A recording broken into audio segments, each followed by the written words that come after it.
Bonjour à toutes et à tous et bienvenue à ce webinaire partenaire organisé par Hélicefer sous l'égide des Assises des délais de paiement, co-organisé, je le rappelle, par la FDCC et la FIGEC. Sur le thème, cette fois-ci, le scoring modulable au cœur de la connaissance des tiers en B2B.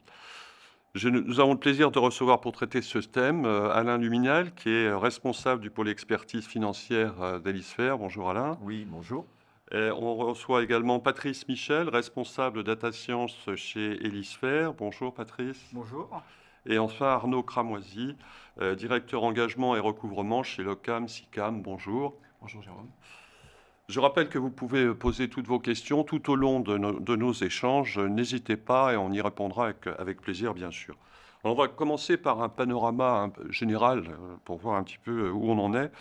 Et mon cher Alain, on va commencer par vous. Et la première question, enfin en tout cas qui est importante, c'est ces dernières années, la succession des différentes crises, on l'a vu avec le Covid-19, la guerre en Ukraine, nécessite-t-elle finalement d'apprécier différemment l'approche économique et financière qu'on doit avoir avec ces tiers en B2B? Alors, il faudra que. Alors, je sais pas si. Déjà, peut-être un point sur le contexte général de l'économie. On a un indicateur chez Hélicefer qui s'appelle l'indicateur de dynamisme entrepreneurial, qui mesure en fait les créations d'entreprises par rapport aux disparitions d'entreprises. Il est plutôt bien orienté. Il était plutôt bien orienté en fin d'année 2021, où il était à 1,66. Il était très haut sur l'année 2020, où il était à 1,96. Alors ensuite, il faut le qualifier. C'est-à-dire qu'aujourd'hui, on crée beaucoup plus d'entreprises que d'entreprises ne disparaissent. Il faut le qualifier. On a des régions aujourd'hui sur lesquelles on a cet indicateur qui se porte plutôt très bien, notamment la région Hauts-de-France. On a une autre région, c'est les Pays de la Loire. Et puis on a des régions qui souffrent un peu, comme l'Occitanie, comme la région PACA. Et la région également Bourgogne-Franche-Comté. Ensuite, il faut qualifier finalement cet indice-là. Alors, pourquoi cet indice aujourd'hui est très favorable? Il y a eu un boom de la micro-entreprise.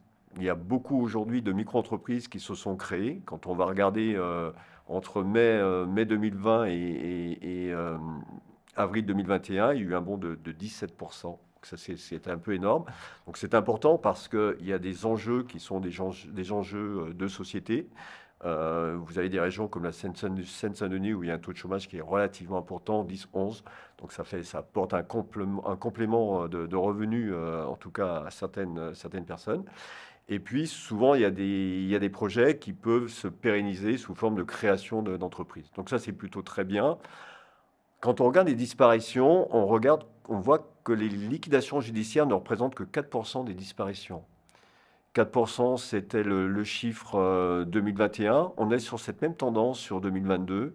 On était sur une tendance de 7% sur 2020, 8% auparavant. Quand on regarde sur 2012 et jusqu'à peu près 2017-2018, on était sur à peu près plus de 10%. Donc ça veut dire qu'il y a tout l'effort, en tout cas, qui ont été faits par les tribunaux de commerce, et ça c'est plutôt très bien. L'information qui est une information qui est plutôt négative en revanche, c'est l'évolution des liquidations amiables. Il y a eu un bond des liquidations amiables. Ça représentait 64% des disparitions d'entreprises sur 2019. C'est passé à 74% sur l'exercice 2020. Donc ça pose aujourd'hui un problème aussi de la désertification de nos centres-villes. Donc ça représente un enjeu sociétal qui est important. Quand je vais également évoquer les procédures collectives, on est plutôt sur une phase de normalisation. On est sur un an, sur 12 mois glissants. Par rapport à l'année dernière, on a une progression seulement de 7,3%, alors que l'année dernière, on était un peu influencé par la fermeture des tribunaux de commerce. On est sur la base à peu près de 30 000 défaillances. Donc c'est un chiffre qui est en tout cas meilleur que celui d'il y a 2 ans. Donc on est sur des tendances de moins 30, voire de moins 40%. Même si on constate une hausse aujourd'hui, sur les derniers mois, on est plutôt sur la normalisation que sur la gestion de la crise ukrainienne. Alors justement, plus que jamais aujourd'hui, apprécier la santé économique et financière dans ses relations d'affaires n'impose-t-il pas d'élargir son spectre d'analyse à des informations de nature beaucoup plus diverses que précédemment, et notamment toutes les informations dites extra-financières? Oui, alors déjà, en aparté, ce dont il faut se méfier aujourd'hui, on l'a constaté sur les bilans, on a des ratios de liquidité qui sont très forts. Donc aujourd'hui, on a des scores qui sont plutôt très bien orientés, hein, quand on va regarder sous couvert de Patrice, mais quand on va regarder par exemple les scores à Elisphère sur la probabilité de défaut, on est sur des taux, des scores plutôt favorables sur à peu près 70-75% de la population d'entreprise. Ce dont il faut se méfier, c'est que ce risque, ce ratio de liquidité, il faut à un moment donné le qualifier.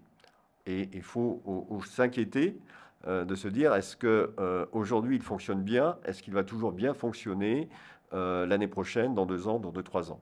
Donc il faut analyser en amont les différentes sources en fait de cette liquidité. Il faut analyser la marge.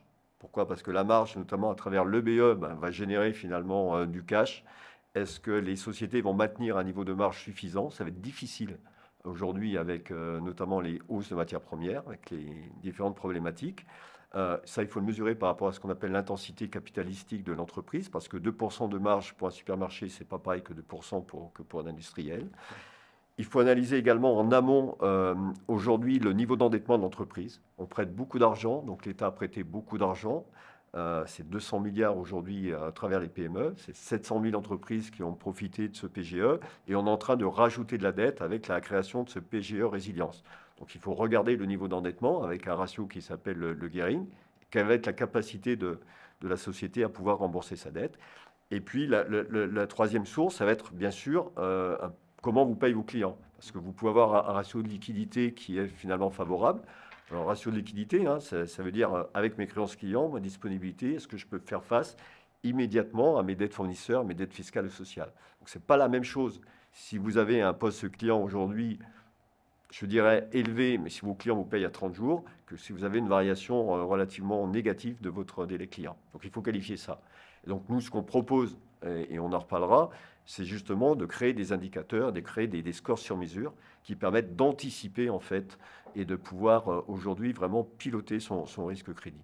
Alors, si je voulais que je revienne, je vais revenir sur la partie extra-financière, mais je pense que c'était important d'évoquer cette partie liquidité qui est un peu faussée finalement les scorings, notamment sur les 2 dernières années. Alors, sur l'extra-financier, ça prend de plus en plus d'importance. Donc, on le voit déjà, hein, il y a aujourd'hui des indicateurs qui existent au niveau notamment des grands groupes, donc qui doivent produire aujourd'hui différents KPI. Euh, alors, ça concerne des grands groupes, ça concerne des seuils aujourd'hui de 40 millions au minimum et plus, ça concerne également de la grande entreprise, 100 millions d'euros. Et ça va être amplifié parce que demain, en fait, cette déclaration, hein, ce qu'on appelle de performance extra-financier, va être aujourd'hui notamment sujette au SAS, qui était complètement en fait sorti de ça. Donc, je dirais la Commission européenne a revisité cette partie-là, et notamment également au SARL, qui n'était pas concerné en fait par cette déclaration-là. Donc ça, c'est très bien parce qu'on va pouvoir capter un certain nombre d'informations, notamment tout ce qui est le plan d'affaires de l'entreprise. On va pouvoir capter également l'analyse de ces différents risques, donc les risques sociaux, les risques sociétaux, les risques environnementaux. Et puis derrière, ces entreprises-là vont être obligées d'avoir des KPI. Donc à nous, bien sûr, de pouvoir derrière analyser ces KPI. Donc ça, c'est la première chose, l'extra-financier. On est beaucoup sollicité actuellement également sur ce qu'on appelle le taux de dépendance économique. Donc ça aussi, c'est important par rapport à ses clients, mais par rapport à ses fournisseurs. Ensuite, pareil, il faut le qualifier par rapport à la création peut-être de l'entreprise avec laquelle je suis en relation. Et puis, est-ce qu'elle intègre un groupe finalement? Donc, il faut qu'on le qualifie dans les différents portefeuilles aujourd'hui de nos clients. Et puis, il y a aujourd'hui des différentes technologies, notamment ce qui concerne les petites entreprises, donc notamment les affaires individuelles, où maintenant, avec le plan indépendant, il va y avoir une distinction du patrimoine de ces entreprises individuelles. Et c'est important notamment d'insérer de la géolocalisation pour pouvoir bien analyser en fait la zone de chalandise de ces entreprises. Ça, justement, un mot, peut-être, on est parti sur l'entreprise individuelle, mais c'est vrai qu'il va falloir qualifier deux patrimoines. un patrimoine professionnel et un patrimoine personnel. Vous travaillez déjà sûrement sur le sujet. Oui, parce que ça peut être un sujet de préoccupation. Quand on regarde ces entreprises-là, donc l'entreprise individuelle, il y a très très peu de liquidations judiciaires les concernant. Donc aujourd'hui, on a des scores qui sont relativement hauts et qui sont parfaitement justifiés par rapport à ces entreprises-là.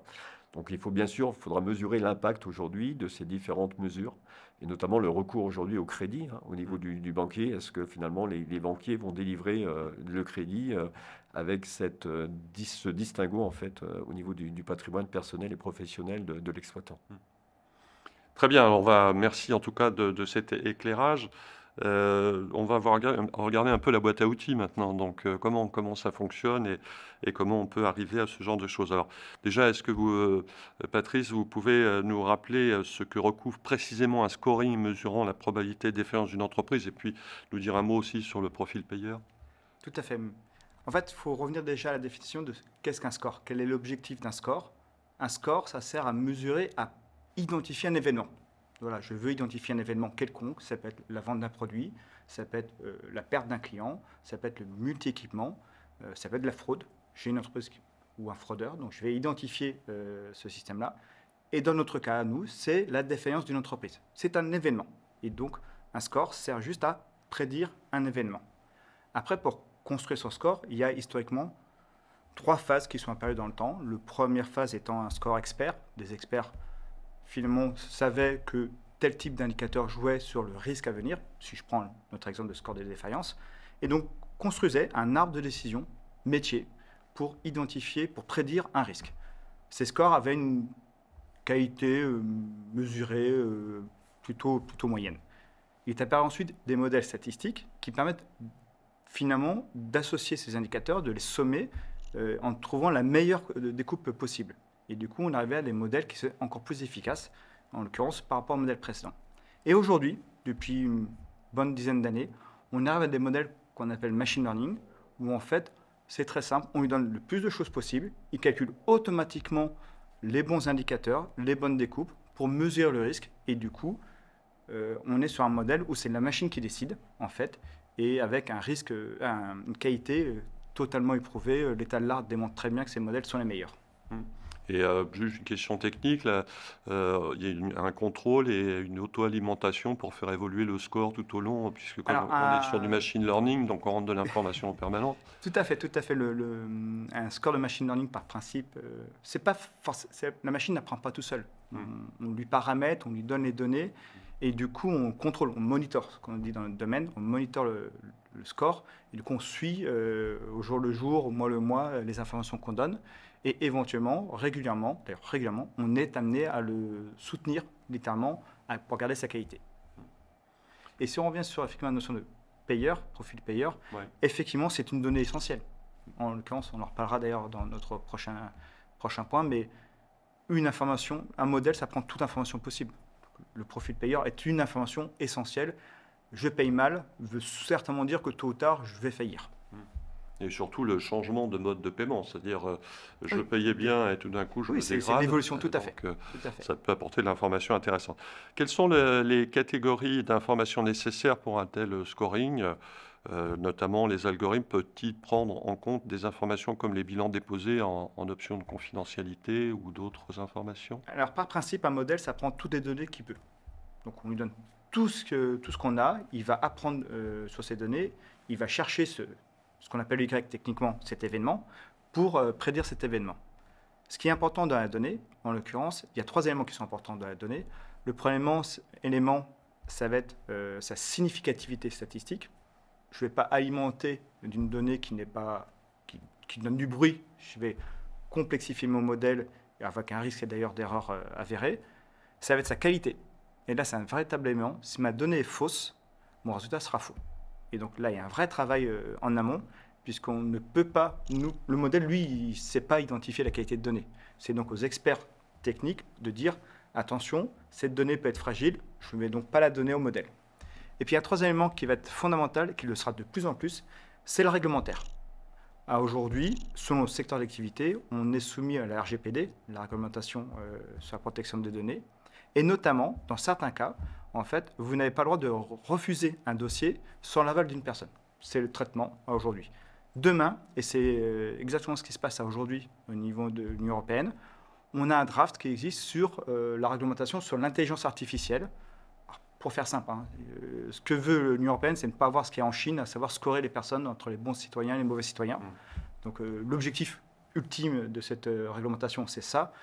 Par contre, en fait, ils incluent tout traitement statistique, tout traitement mathématique à aujourd'hui. C'est un draft, bien sûr, on n'est pas encore finalisé. Mais l'idée, c'est bien de réglementer l'ensemble des travaux d'intelligence artificielle pour pouvoir faire une intelligence artificielle de confiance, je crois le terme précis. En quoi les nouvelles technologies, comme justement, on vient d'en parler, l'intelligence artificielle et machine learning, ont-ils permis de développer des scorings plus performants? Enfin, ils se sont améliorés grâce à ça? Ou vous pouvez brièvement, depuis quand déjà on utilise ces outils? Alors, pour faire simple, le domaine dit du machine learning, de la data science, ça date d'une cinquantaine d'années. Les modèles de deep learning, le premier, le perceptron, date des années 50. Donc, on n'est pas globalement en recherche, c'est pas nouveau, c'est une somme de recherches construites qui permettent de s'alimenter. Non, l'élément clé qui va être derrière, c'est la puissance informatique. Ce qui était avant, finalement, de la recherche à l'université, devient implémentable dans les systèmes, utilisable en fait en temps réel, et on a pu mettre en place des modèles complexes, riches, en production, en entreprise aujourd'hui. Et ce qui joue vraiment, c'est la puissance informatique. C'est la loi de Moore, tous les 2 ans, on multiplie par 2 la puissance des puces informatiques. Et l'exemple d'ailleurs caricatural dans ce domaine, c'est la puce la plus puissante aujourd'hui, qui est la puce Tesla, une puce Tesla qui fait plus de 300 teraflops, ce qui est juste l'équivalent de 200 PlayStation 4 en parallèle. On voit tout de suite la puissance qu'il y a derrière. Et donc, comme on a plus de puissance informatique, on peut utiliser plus de modèles, et du coup, les chercheurs se disent « Ah bah du coup, je peux chercher d'autres modèles aussi, parce que je sais que je vais pouvoir les mettre en place. » Et donc, on a aussi un développement des modèles, justement, grâce à cette puissance informatique. Et le troisième élément qui va être important, c'est la donnée. On a de plus en plus de données. En l'occurrence, on explose les données aujourd'hui, alors que ce soit des données structurées, on parlait des bilans, est-ce que c'est aussi des données de type IoT, mais des machine-to-machine en fait. En l'occurrence, vous en avez tous chez vous, Linky est une forme de données d'IoT. On a de plus en plus de données structurées, non structurées, via des articles de presse par exemple, ou des vidéos. On peut avoir des informations, des signes faibles qui sont contenus dans ces éléments-là. Et du coup, plus on a de données, plus on peut travailler aussi sur ces types de données. Et vous les utilisez pour les mettre dans vos scores? En l'occurrence, on utilise... Alors, juste pour répondre à la petite question, la question que vous avez posée sur les bilans confidentiels, nous avons accès aux bilans confidentiels déposés. Nous les utilisons dans nos scores. Par contre, on ne rend pas le bilan, mais par contre, il est bien pris en compte. Concernant l'ensemble des données, on y travaille en l'occurrence. On a des modèles qui effectivement utilisent des données non structurées.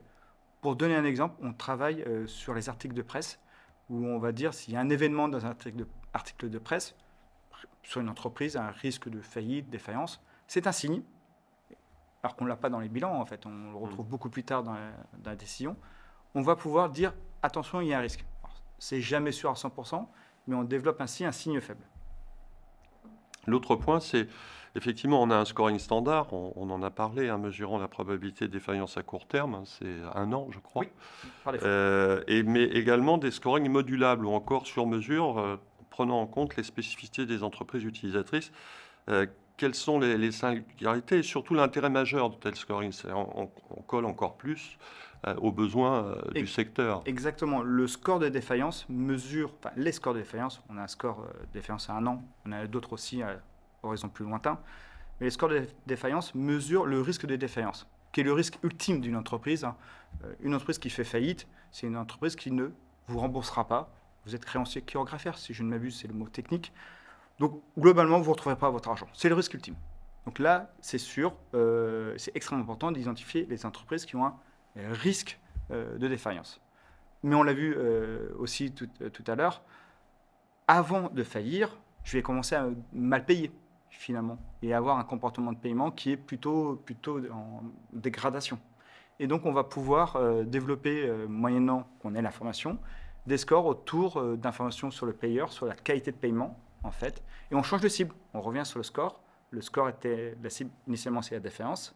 Dans un score sur mesure, la cible va être finalement le comportement de paiement de vos clients B2B, par exemple. Et donc, on va changer la cible du score et donc changer le score.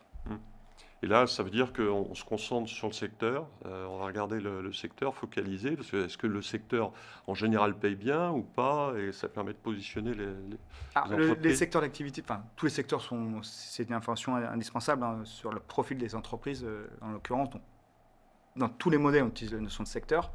Ce qui va être intéressant d'identifier, c'est que la notion de défaut de paiement, elle est même dans le secteur que vous êtes. En l'occurrence, dans le monde bancaire, on parle de risque balois, puisqu'il y a des règles sur le fait d'être mauvais payeur.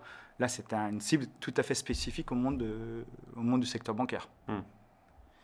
Très bien, alors maintenant, on va rentrer dans le concret. On va un petit peu voir un utilisateur. Donc, Arnaud, vous pouvez déjà nous présenter rapidement l'OCAM et ses activités? Oui, bien sûr. L'OCAM est une société de financement qui est filiale du groupe Crédit Agricole, la caisse de Crédit Agricole Loire-Haute-Loire. On est une société de financement qui est référente dans le financement de l'usage, qui est une notion qui émerge particulièrement en ce moment. Et on distribue des solutions de financement à travers nos partenaires. On a à peu près 2000 partenaires qui nous font confiance pour aujourd'hui à peu près adresser 220 000 clients et à peu près 280 000 contrats actifs. Donc on est sur du financement en leasing ou en crédit bail sur une clientèle de professionnels, voilà, qu'on adresse à travers un réseau de 20 agences, ce qui nous permet d'avoir un maillage territorial complet pour être en proximité avec nos partenaires. Et alors, quels étaient les enjeux problématiques pour lesquels vous avez fait appel à Elisphère? Alors, dans ce que disaient Alain et Patrice, c'est vrai que nous, on est parti historiquement chez l'OCAM avec ce qu'on appelle un score expert, c'est-à-dire un score qu'on avait modélisé sur des bonnes pratiques analystes, qu'on savait effectivement dériver sous forme d'algorithme, mais qui a un horizon de décision qui est assez restreint, c'est-à-dire que le ventre mou qui nous préoccupe tous dans l'optimisation des modèles de scoring était assez élevé. Et on arrivait globalement à un taux de décision franche entre 50 et 60%, mais ça laisse 40% quand même de décisions à faire par des analystes. Et notre préoccupation depuis 2015, c'est un sujet qui a mûri, c'est effectivement de trouver une nouvelle étape de scoring qui nous permette de réduire ce ventre mou pour focaliser les analystes sur des dossiers à plus fort enjeu.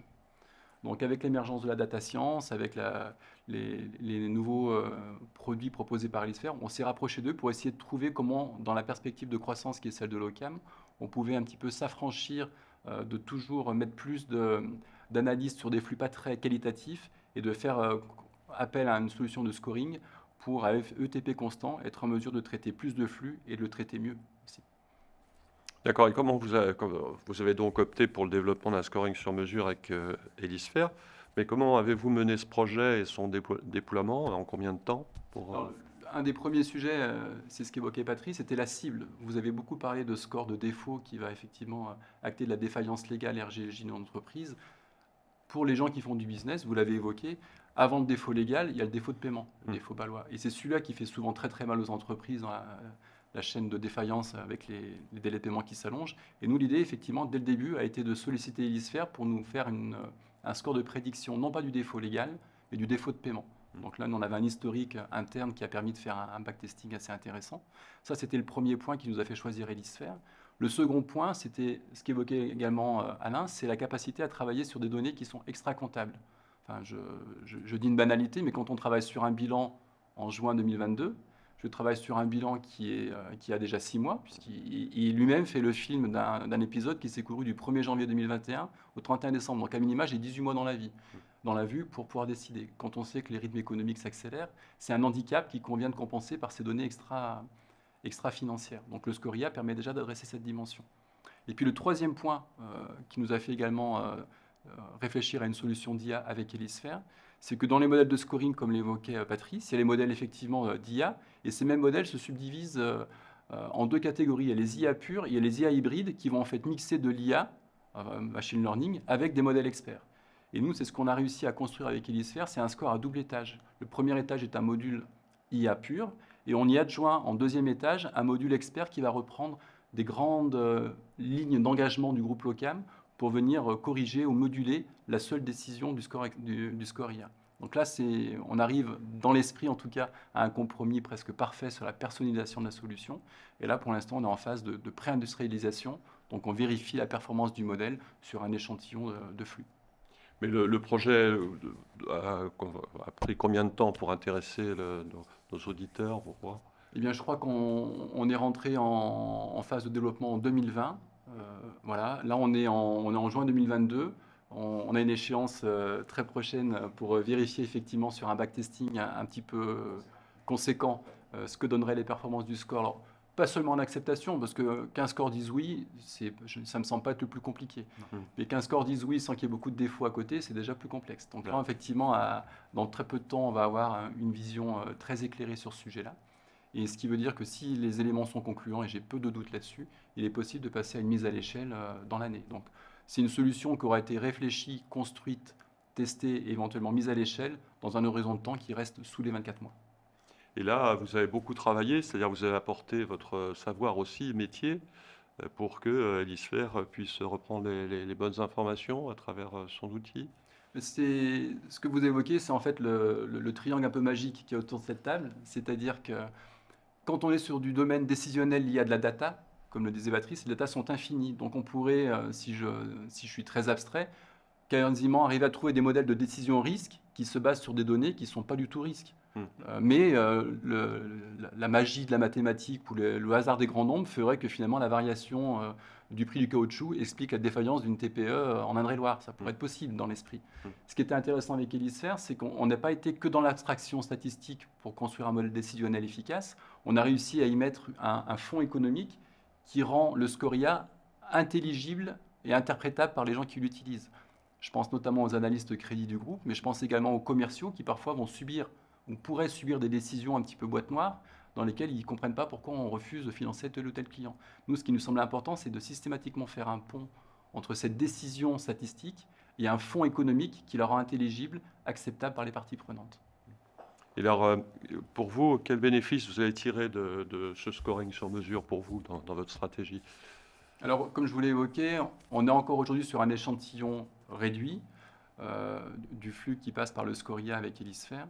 Pour autant, sur cet échantillon, on observe un taux de décision 50% supérieur à celui qu'on opérait avec le seul score expert. Ça, déjà, c'est plutôt très positif. Et ce taux de décision, comme on est des entreprises qui font du business et qui proposent des solutions de financement, on souhaitait qu'il progresse, mais pas en faisant des refus. Les refus, ça protège du risque, mais c'est une négation du business. Donc là, ce qu'on observe au niveau des premiers résultats, c'est une capacité décisionnelle accrue avec le maintien d'un taux d'acceptation qui, commercialement, est intéressant pour nos partenaires. Et alors, les nouvelles technologies comme l'IA, avec pour corollaire l'automatisation, la digitalisation des process métiers, sont souvent associées à la destruction d'emplois. Quel est votre retour? Comment vous voyez ça, vous? Alors bon, là, avec pour l'instant une infime partie du flux concerné par l'IA, je n'observe pas de destruction d'emplois au sein de l'OCAM, et puis c'est de toute façon pas du tout l'esprit du groupe. Après, je vais partager avec vous une petite scénette qui m'avait été poussée par les réseaux sociaux. C'est deux personnes qui discutent, et la première dit à la seconde: est-ce que vous n'êtes pas inquiet de l'émergence ou de la hausse de l'intelligence artificielle? Et la seconde lui répond: je suis davantage préoccupé par la baisse de l'intelligence réelle. Et je trouvais ça très bien senti dans l'actualité du moment. Et le sujet, en fait, il n'est pas d'opposer l'intelligence artificielle et les humains. L'enjeu, c'est de les réconcilier. Moi, je trouve plus intéressant d'avoir une équipe d'analystes dont le ventre mou est réduit pour que je les concentre sur des études à fort enjeu. Qu'un analyste, au bout d'un moment, fasse des études ou prenne des décisions qu'un outil sait faire aussi bien que lui, je trouve que ce n'est pas forcément très valorisant. Par contre, le Scoria, pour moi, il challenge l'individu. C'est-à-dire que quand le Scoria va lâcher la main, puisque Patrice a pu l'évoquer, mais un Scoria, on va le paramétrer pour qu'il accepte, pour qu'il refuse, et on laisse au milieu quand même un ventre mou, où c'est l'analyste qui va effectivement intervenir pour déjà avoir une vue sur le score et ne pas le laisser sans maîtrise. Moi, ce que je trouve intéressant, c'est que ce ventre mou, on va le réduire pour gagner en productivité, pour gagner en délai de réponse auprès de nos clients quand ils nous sollicitent sur des demandes de financement. Mais sur ce ventre mou, l'expertise que je vais attendre de mes analystes, elle est largement haussière. C'est-à-dire que décider un ventre mou, il faut plus d'expertise, il faut prendre plus de temps, plus de réflexion, et je trouve que ça valorise le métier. Donc pour moi, le Scoria, à côté d'analystes compétents, ce qui est le cas dans mes équipes, c'est plutôt un enrichissement du métier et également de nouveaux métiers. C'est-à-dire que le Scoria, quand on le met en place, demain, on réfléchit, nous, à structurer après un service qui va le tuner, qui va le paramétrer, qui va échanger régulièrement avec Elisphère pour savoir est-ce qu'on peut rentrer de nouvelles données dans les études que fait Alain. Il y a peut-être demain de nouveaux ratios qui feront peut-être plus de sens qu'aujourd'hui et qui auront intérêt à intégrer le score IA pour être plus efficaces dans la prédictibilité. Donc je ne pense pas que Enfin, moi, je n'ai pas une grande expérience, encore une fois, je parle, vous me demandez un avis, et ce n'est qu'un avis, mais je ne pense pas du tout que le score IA soit quelque chose qui peut être un danger pour l'humain. Il va le challenger, l'humain, dans ce qu'il a de meilleur, et c'est un peu Kasparov contre Big Blue, quoi. Quand le score IA est là et que l'humain prend la main, on doit simplement être meilleur que le score IA. Donc c'est plutôt très engageant en termes de compétences et de projection future. Alors, si on peut revenir à une question peut-être un petit peu plus ciblée, on voit quand même qu'avec cette crise, la guerre en Ukraine notamment, ou en Chine avec le Covid, il y a des fortes pressions sur un certain nombre de secteurs. Est-ce que ça, à travers votre analyse, vous l'avez pris en compte? Comment vous l'avez pris en compte? Est-ce que ça fait bouger les scores et ratios? Excuse-moi, Alain, je vais répondre sur un point important. L'intelligence artificielle, finalement, quand il se construit, il prend compte du passé. En fait, je tire le trait, je prends le passé pour arriver à l'avenir. Une crise comme ça, j'ai pas de passé. Donc, l'intelligence ne peut pas apprendre, en l'occurrence. Et c'est là que des experts comme Alain, donc je te renvoie la balle, Alain, vont être interrogés pour dire quelle est finalement notre expertise, qu'est-ce qu'on ressent sur ces éléments-là, et comment on fait en post-traitement du score. Donc, justement, la partie qu'on disait sur l'intelligence humaine est intégrée dans le score.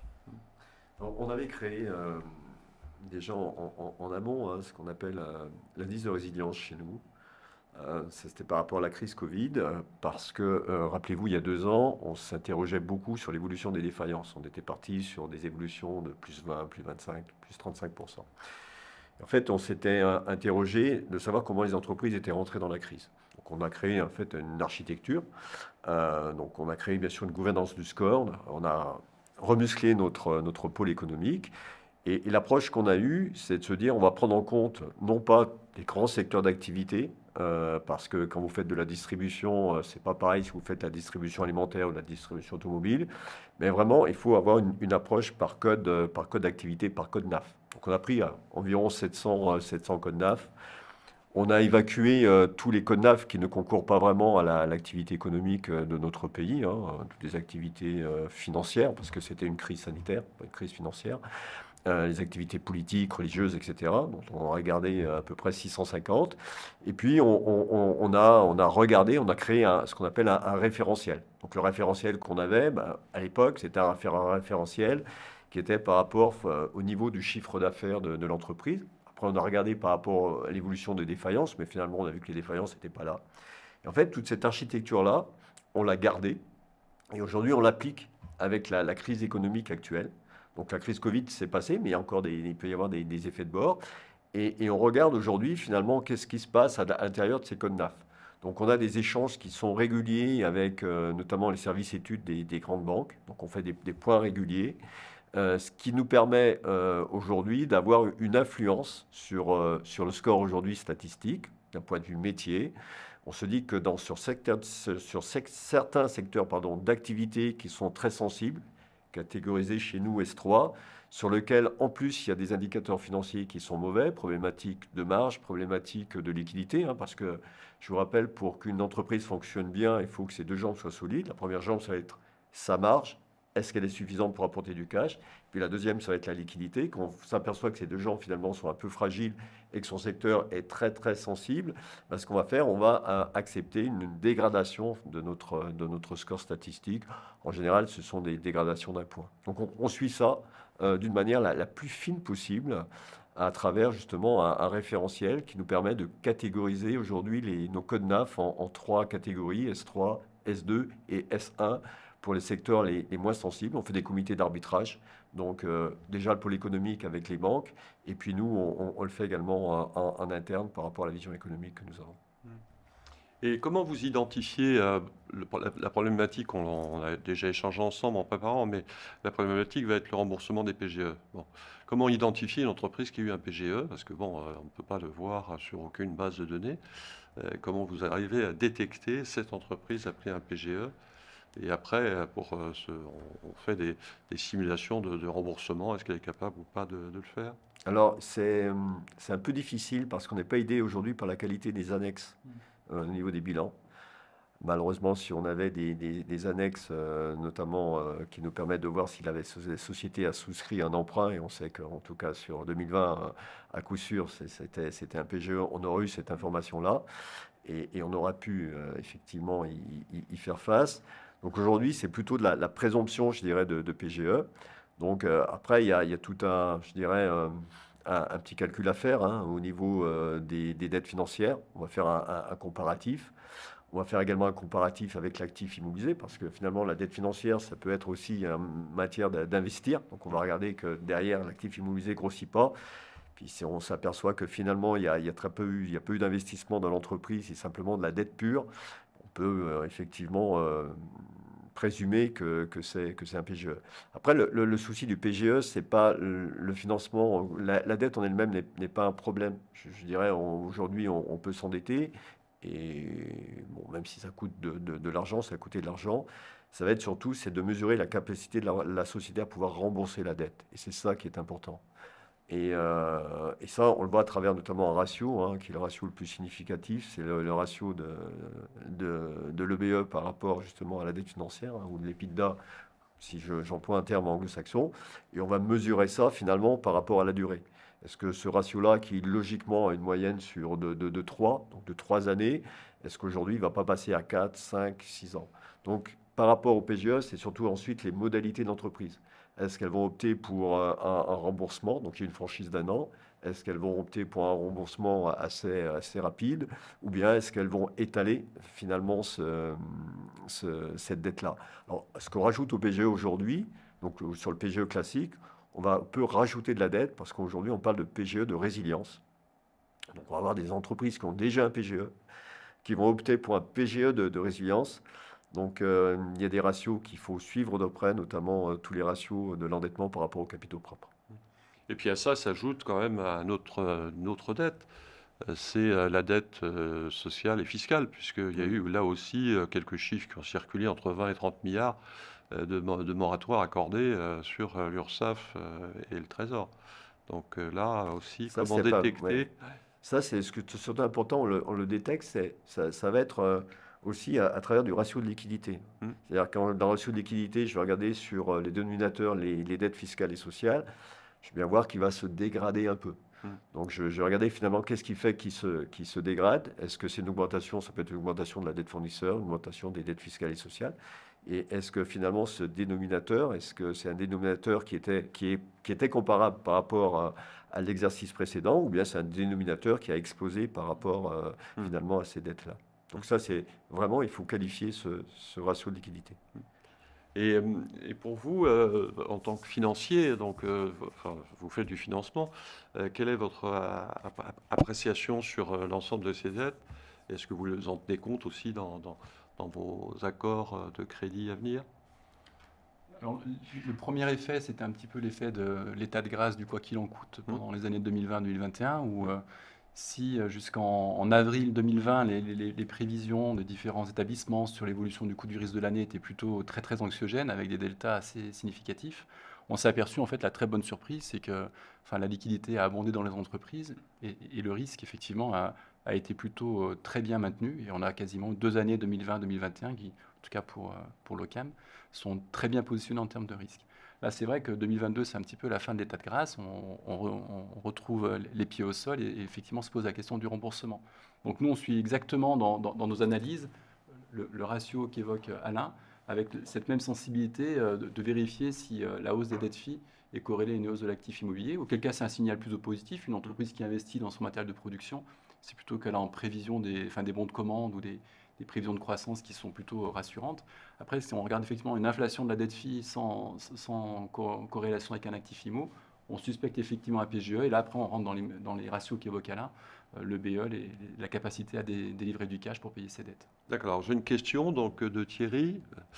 La profusion de data n'est-elle pas justement un handicap, sachant que le nombre des informations disponibles aujourd'hui, particulièrement sur le web, ne sont pas toujours très fiables et de qualité? On revient d'ailleurs à la problématique de qualité.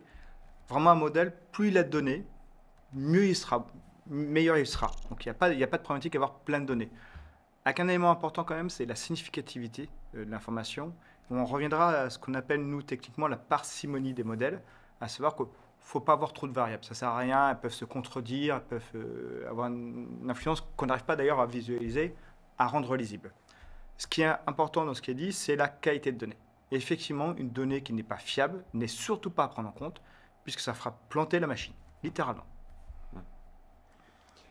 Alors, une autre question aussi, on a beaucoup parlé du B2B et c'est vrai que c'est bien de regarder aussi, on est client et on a des fournisseurs. Et je pense que là aussi, c'est un contexte important et j'aimerais on insiste surtout sur le fournisseur. On a vu à travers client, mais fournisseur. Un mot. Effectivement, nos scores sont utilisés aussi pour prédire le risque de faillite d'un fournisseur. On va prendre un exemple très simple et très caricatural. Vous travaillez dans l'aluminium, votre fournisseur d'aluminium fait faillite, tant pis pour vous. Vous serez une conséquence, un dommage collatéral de cette faillite. Donc effectivement, notre score est utilisé pour identifier des bons fournisseurs, des mauvais fournisseurs, à tel point d'ailleurs que parfois, je parle aussi sous couvert d'Alain, mais parfois dans des appels d'offres, des entreprises ne sont pas sélectionnées parce que nous estimons que le risque est trop fort pour ces entreprises. Donc effectivement, on est bien dans la confiance inter-entreprise entre les fournisseurs et les clients, et on est sur ce cycle vertueux de crédit inter-entreprise. On avait aussi, en préparant ce webinaire, de discuter sur la dépendance aussi de l'un ou de l'autre. Peut-être un mot là-dessus, dépendance client ou dépendance fournisseur, à partir de quel taux? C'est quelque chose qui est de plus en plus demandé aujourd'hui, en tout cas pour nos clients. C'est important aujourd'hui de réduire ce taux de dépendance, qui peut être très fort dans certaines activités. Donc ça, c'est un vrai sujet. Après, c'est vraiment, faut rentrer dans la partie technique. Faut vraiment qualifier les portefeuilles aujourd'hui, parce que vous avez des portefeuilles qui sont énormes, hein. Je ne sais pas combien de lignes, etc. Donc aujourd'hui, il y a tout ce travail en amont de qualification de portefeuille. Alors on peut le faire par client, à l'intérieur de clients, par filière. Et puis surtout aussi d'avoir aussi une vision groupe, parce que vous pouvez avoir un taux de dépendance important par rapport à une filiale d'un groupe, mais quand vous ramenez ça au niveau du groupe, finalement, votre taux de dépendance est relativement faible. Donc ça, c'est un vrai sujet. Après, il faut le mettre en pratique. Aujourd'hui, voilà, c'est quelque chose qui est demandé, donc on le met en pratique. Mais ouais, c'est une donnée importante, comme le fait également de bien soigner aussi ses fournisseurs. Moi, j'ai toujours en mémoire ce qui s'est passé. C'était passé en 2008, quand on était en pleine crise financière. Alors, je ne sais pas si vous vous rappelez, mais il y avait des grandes activités qui souffraient. C'était les télécoms, c'était le secteur automobile. Et puis, on avait créé des fonds stratégiques. Donc, on avait créé des fonds stratégiques pour notamment aider les principaux donneurs d'ordre. On a aidé les constructeurs. On s'est aperçu que ce n'était pas suffisant parce que le problème, c'était un problème de sous-traitants. Donc, on avait créé un deuxième fonds stratégique pour les sous-traitants de rang 1 et de rang 2. Et moi, je m'étais rendu je visitais, donc je travaillais, notamment, j'étais directeur de l'inspection pour le compte de Coface à cette époque-là.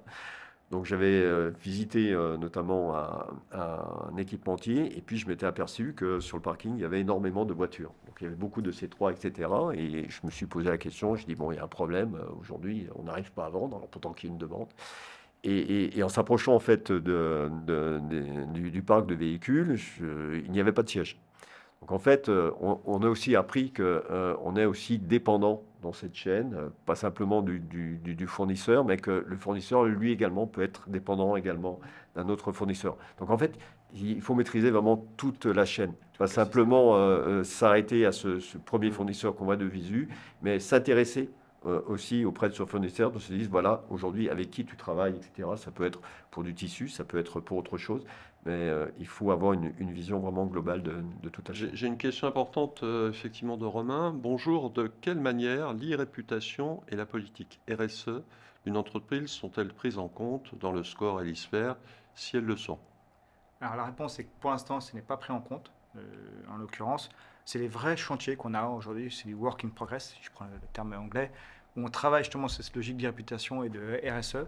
Le taux de dépendance étant l'un des premiers indicateurs extra-financiers en fait. L'e-réputation, historiquement, elle vient plutôt du monde du B2C en fait, sur une personne. Et aujourd'hui, c'est notamment utilisé par certaines banques pour ne pas financer certains politiciens. sur la réputation de certains politiciens. Donc, c'est beaucoup plus suivi dans les banques au niveau des personnes à risque, on va dire. Les réputations d'une entreprise est un sujet un peu plus mesuré pour l'instant. On a des contre-exemples. L'exemple très récent d'Orange avec un fournisseur a montré tout de suite l'impact qu'avait une telle entreprise sur son écosystème de fournisseurs, en l'occurrence. On y travaille pour l'instant, mais effectivement, ce n'est pas pris en compte. Mais est-ce qu'on a, on a un horizon, c'est-à-dire Oui, ce sera cette année ou au début de l'année prochaine. Ouais. On est vraiment dans ces chantiers pour réfléchir sur ces notions de scoring RSE, extra-financier, avec un élément qui va être important, c'est qu'on n'a pas beaucoup de données, en fait. La limite n'est pas notre intelligence, finalement, mais c'est la capacité à récupérer des données fiables et quantifiées. Aujourd'hui, Alain, je ne sais pas si tu maîtrises ces éléments, je crois que oui. L'horizon de récupération, d'obligation de déclaration RSE pour les grandes entreprises, c'est dans 2 ans, dans 3 ans, si je ne me trompe pas. Donc, on aura des éléments dans 2-3 ans. Pour l'instant, on est en mode POC, si j'ai envie de dire. On teste sur quelques entreprises sur lesquelles on a des informations. Le risque, d'ailleurs, d'irréputation est beaucoup plus lié au niveau du risque, finalement, des sols, de pollution. Chercher mon mot, excusez-moi, mais au niveau de la pollution. Et là, effectivement, on peut trouver des informations sur les sites pollués en France. Et on travaille d'ailleurs pas aujourd'hui sur la notion, ce qu'on appelle géorisque. Quel est mon risque sur mon territoire? Et à travers ça, il y a tout le débat aujourd'hui, l'extra-financier devient de plus en plus important. Et il y a tout le débat aujourd'hui de définir sa propre stratégie de risque. C'est-à-dire qu'on n'a pas envie aujourd'hui de subir finalement et de se dire on a des scores aujourd'hui, ça vaut ça. C'est de se dire demain, je vais essayer d'anticiper, de définir aujourd'hui le score qui sera le score de l'année prochaine, il y a 2 ans, de 3 ans. Donc on va définir sa stratégie de risque. Et vous avez des clients qui vont nous dire, voilà, moi je veux que finalement le côté extra-financier représente 70% aujourd'hui de mon score. Voilà, aujourd'hui représente 100, contre 30% pour les aspects financiers, parce que c'est l'aspect financier, on a à peu près 10 à 12 mois de retard. Donc ça, c'est important, c'est de définir sa stratégie de risque. Ça, c'est une vraie volonté aujourd'hui, on le perçoit, et ça va devenir, je pense, le sujet. Et puis, ensuite, avoir cette agilité. C'est-à-dire que quand on travaille sur des scores, on a l'impression que finalement c'est quelque chose d'assez immuable, c'est comme ça tombe, etc. Il y a des secteurs. Il faut être aussi agile, avoir une répartition très très fine, se dire que pour certains secteurs d'activité sur lesquels j'ai une population qui me communique régulièrement le bilan, c'est un bilan qui est régulièrement déposé finalement au niveau du greffe. J'ai un indicateur finalement de confiance qui est très très fiable. Je peux admettre qu'aujourd'hui, mon risque financier représente 60 à 70% du score. Et puis, vous avez certains cas où vous avez des entreprises, vous voyez qu'en termes de communication, elles publient un bilan finalement quand tout va bien, elles ne publient pas quand tout va mal, etc.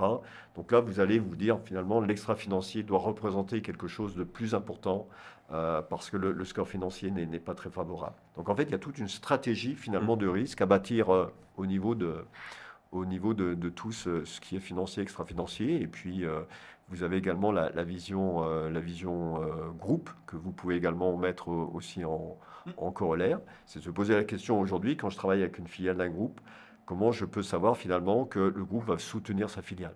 Ça, c'est aussi des grandes questions. On peut associer ce qu'on appelle ces scores un peu modulable un score profil-payeur, savoir aujourd'hui comment on me paye et, au travers de l'analyse de ma balance AG, et puis ajouter des scores RSE par rapport au scoring global.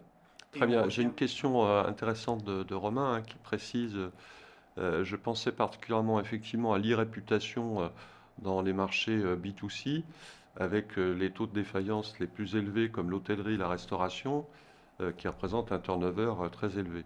C'est vrai, donc là c'est tout à fait vrai, l'e-réputation sur ce type de population est particulièrement importante. Très récemment, on a observé que les restaurants ne font pas faillite, ils ont été largement soutenus par l'État. Les restaurants hôtels ont été parmi les secteurs les plus soutenus. Oui, alors ça c'est les travaux qu'on mène justement sur la réputation. Effectivement, ce qu'on appelle le B2B2C, à savoir que je regarde si l'entreprise elle-même, envers ses clients particuliers, est bien réputée. Ça se fait sur le bas de marché. On n'observe pas aujourd'hui d'effet fort, en l'occurrence, mais c'est les travaux qu'on va venir demain. On revient sur le fait qu'on a de plus en plus de données et sur lesquelles on va pouvoir de plus en plus les prendre en compte, en fait. Et il y a d'autres éléments qui vont jouer. Hein. D'ailleurs, Alain parlait très bien d'éléments de ce qu'on appelle, nous, des post-traitements, à savoir qu'on rajoute l'humain à travers l'intelligence artificielle. Et on parle de plus en plus d'intelligence augmentée, pour parler de ça. C'est le terme, ça reste IA, mais intelligence augmentée, de dire, j'ajoute l'humain, puisqu'effectivement, il y a aussi une prise de décision à prendre, et de toute façon, la réglementation nous amène à être lisible, à prendre une bonne décision, et donc à rajouter ces éléments.